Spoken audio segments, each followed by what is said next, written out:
ઠાકોર સેનાના સુપ્રીમો અલ્પેશભાઈ હાજર રહેલા આવી રહી છે એમાં અમારું ભારતીય જનતા પાર્ટીનું કમળ જ્યાં જ્યાં અમારો ઉમેદવાર હશે ત્યાં ખીલે એના માટે અમે પૂરા પ્રયત્નો. નહીં એટલે મૂળ વિષય એ છે કે જે લોકો મોટા થાય એ બધા સવાદના પછી ભૂલી. બનાસકાંઠાના પાલનપુર તાલુકાના ફતેપુરા ગામે ભાજપ નેતા અને ઠાકોર સેનાના અધ્યક્ષ અલ્પેશ ઠાકોરની અધ્યક્ષતામાં ઠાકોર સેનાનું સંમેલન યોજાયું, જેમાં વાવના ધારાસભ્ય સ્વરૂપજી ઠાકોર સહિત મોટી સંખ્યામાં ઠાકોર સમાજના આગેવાનો અને લોકો ઉપસ્થિત રહ્યા, જ્યાં અલ્પેશ ઠાકોરે આડકતરી રીતે જ્ઞાનીબેન ઠાકોર ઉપર આકરા પ્રહારો કર્યા હતા, તેમજ સમાજને શિક્ષણ માટે 1 કરોડ રૂપિયા આપવાની પણ જાહેરાત કરી હતી. બનાસકાંઠાની વાવણી વિધાનસભા પેટા ચૂંટણીમાં ભાજપની જીત બાદ જિલ્લાના ઠાકોર સમાજના મતો માટે ગાંધીનગરના ધારાસભ્ય અલ્પેશ ઠાકોરનો ચહેરો ભાજપે હવે સ્થાનિક સ્વરાજની ચૂંટણીમાં પણ આગળ કર્યો છે. ત્યારે સ્થાનિક સ્વરાજની ચૂંટણીઓ પહેલાં આજે પાલનપુર તાલુકાના ફતેપુરા ખાતે ઠાકોર સેનાનું સંમેલન યોજાયું હતું, જેમાં અલ્પેશ ઠાકોર ઉપરાંત વાવના ધારાસભ્ય સ્વરૂપજી ઠાકોર સહિત ઠાકોર સેનાના હોદ્દેદારો અને આગેવાનો જોડાયા હતા. ખાસ કરીને અલ્પેશ ઠાકોરે સમાજમાં નવા નેતા ઊભા થાય તેની ભાર મૂક્યો હતો. જો કે અલ્પેશ ઠાકોરે આડકતરી રીતે સાંસદ જ્ઞાનીબેન ઠાકોર પર પ્રહાર કર્યા હતા અને કહ્યું હતું કે જે નેતાઓ છે તેઓએ નવી પેઢી તૈયાર કરવાની બદલે પોતે જ ચોંટીને બેસી રહ્યા છે, એટલે નવા નેતા આપણા સમાજમાંથી થયા નહીં. સરહદી વિસ્તારમાંથી સ્વરૂપજી ઠાકોર ચૂંટણી લડતા હતા અને જીત્યા બાદ પણ એવું કહે છે કે એમને બોલતા આવડતું નથી. ત્યારે વાવ વિધાનસભામાં ટિકિટ મળી ગયા પછી પણ સામેવાળા કહેતા હતા કે અમને પાડી દીજો. ત્યારે સમાજના નેતા સમાજનો કોઈ વ્યક્તિ આગળ જાય તેની તરફેણમાં હોવો જોઈએ. જો કે સીધું અને આડકતરી રીતે નિશાન સાધી અને જ્ઞાનીબેન પર કહ્યું કે જેને મેં તાલુકા જિલ્લા ધારાસભાને સાંસદ માટે તૈયાર કર્યા એ હવે મને પાડી દેવા માટે આવે છે. જો કે આ કાર્યક્રમમાં અલ્પેશ ઠાકોરે આડકતરી રીતે જ્ઞાનીબેન પર નિશાન સાધી દીધું. ત્યારે આવનારી સ્થાનિક સ્વરાજની ચૂંટણીમાં જિલ્લા પંચાયત અને તાલુકા પંચાયતમાં ઠાકોર મતદારો ક્યાંક પ્રકારે ભાજપની તરફેણમાં રહે છે. જો કે બનાસકાંઠા સાંસદ જીતા બાદ ઠાકોર સમાજમાં જ્ઞાનીબેનનું વર્ચસ્વ વધી ગયું હતું અને આ વર્ચસ્વ તોડવા માટે વાવ વિધાનસભામાં ભાજપે અલ્પેશ ઠાકોર લવિંગજી ઠાકોરને મેદાનમાં ઉતાર્યા હતા. ત્યારે આવનારી સ્થાનિક સ્વરાજની ચૂંટણીઓમાં પણ અલ્પેશ ઠાકોર અને સ્વરૂપજી ઠાકોર અને જ્ઞાનીબેન સામે ભાજપ ઉતારશે તેવી પણ શક્યતાઓ છે. ત્યારે આજના ક્ષત્રિય ઠાકોર સંમેલનમાં અલ્પેશ ઠાકોરે શિક્ષણ પર ભાર મૂક્યો હતો અને સમાજની શિક્ષણ સંસ્થા માટે 1 કરોડનું દાન આપવાની પણ જાહેરાત કરી હતી. મોટી સંખ્યામાં આજે પાલનપુરના ફતેપુરા ખાતે ઠાકોર સમાજના અનેક આગેવાનો અને ઠાકોર સેનાના સુપ્રીમો અલ્પેશ ઠાકોર, વાવના ધારાસભ્ય સ્વરૂપજી ઠાકોર સહિત મોટી સંખ્યામાં અહીં લોકો સમાજના ઉમટ્યા હતા.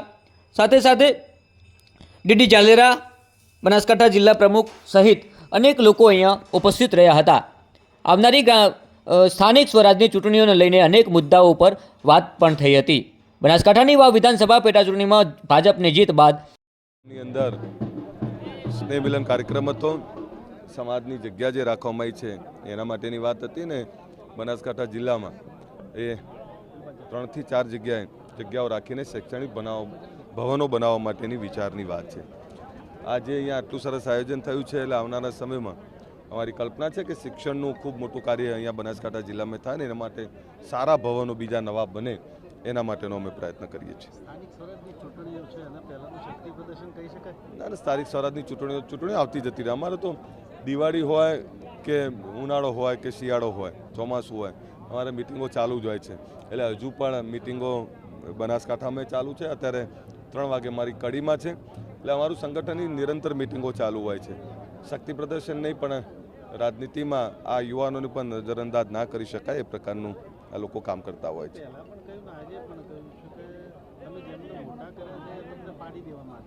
નહીં એટલે મૂળ વિષય એ છે કે જે લોકો મોટા થાય એ બધા સવાદના પછી ભૂલી જાય છે અને પછી એવું માને છે કે અમે ખૂબ મહાન છીએ. એવું ના હોય. દરેક સમાજથી ઉજળો હોય, દરેક સંગઠનથી ઉજળો હોય. આજે હું ભલે ગમે ત્યાં હોઉં પરંતુ આ સંગઠનના યુવાનોના કારણે હું છું. એમણે મને ખૂબ મોટો કર્યો છે અને એ જ્યારે એમના માટે કંઈક કામ કરવાનું આવે ત્યારે હોંશથી કામ કરવું જોઈએ.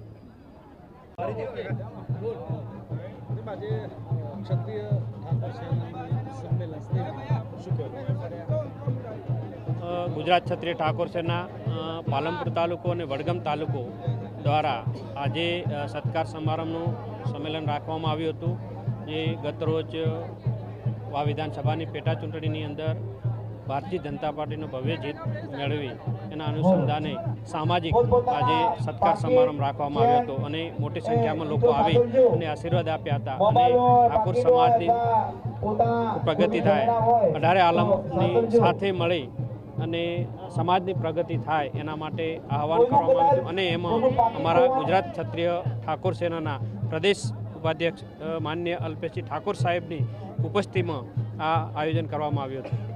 આગામી સ્થાનિક સ્વરાજની ચૂંટણીઓ પણ હવે આવી રહી છે, કેવા પ્રકારની તૈયારી? હા, સ્વરાજની ચૂંટણીઓ આવી રહી છે એમાં અમારું ભારતીય જનતા પાર્ટીનું કમળ જ્યાં જ્યાં અમારો ઉમેદવાર હશે ત્યાં ખીલે એના માટે અમે પૂરા પ્રયત્નો કરીશું. આજે અમારા નવનિયુક્ત ધારાસભ્ય શ્રી સ્વરૂપજી વાવથી એમનું સન્માન સમારંભ રાખેલો અને અમારા ઠાકોર સેનાના સુપ્રીમો અલ્પેશભાઈ હાજર રહેલા અને આખો સમાજ જાણે એક લગ્નની મોસમ હોય એ રીતે સારી જગ્યાએ ભેગા થયા. આ અમારી સમાજની એક જગ્યા છે. આવી વડગામમાં પણ સમાજના ઠાકોર સેનાના જે મિત્રોએ એક અભિયાન શિક્ષણનું જગાવ્યું છે અને એકતાની દ્રષ્ટિએ જોઈએ તો વાવ વિધાનસભામાં જે કટોકટીની સમય હતી ત્યારે અમારો સમાજ એક રહી. અમારા અલ્પેશભાઈએ અને સ્વરૂપજી અને ઠાકોર સેનાની સર્વે ટીમોએ ખૂબ મહેનત કરી અને અમારા સમાજના સભ્ય શ્રી સ્વરૂપજીને ધારાસભ્ય બનાવ્યા. એ બદલ અમે એમનો સત્કાર સમારંભ અહીંયા રાખેલો હતો અને સારી બહોળી સંખ્યામાં અમારા સમાજના લોકો ભેગા થયા. હવે આગળનું કદમ અમારું શિક્ષણ તરફ હશે અને દરેક તાલુકા દીઠ એક સંસ્થા ઊભી થાય એવું અમારું પોતાનું એક વિઝન છે. અને સાથી અમારા મિત્ર ડૉક્ટર અશોકભાઈ સોડાલા પણ છે. એ આખા સમાજમાં અમે બધા મળી અને એક શિક્ષણની જ્યોત જલાવીએ એવી માં અંબાને પ્રાર્થના કરીએ છીએ. જય હિન્દ.